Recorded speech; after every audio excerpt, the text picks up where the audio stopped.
ডিম বুঝছেন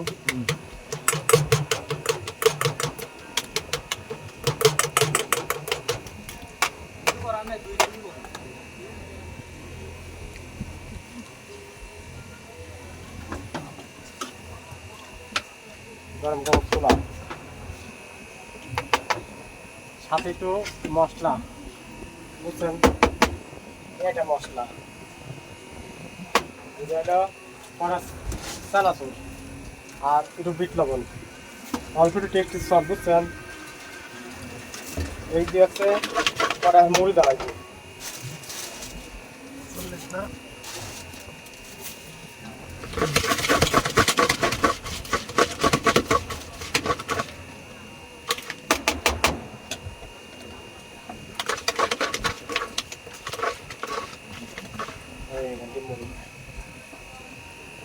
good colour কেমন আছে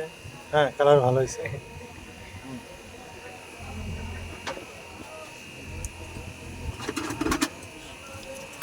শর্ট ভিডিও আগে মানে ভিডিও আগে ওই বড় ভিডিও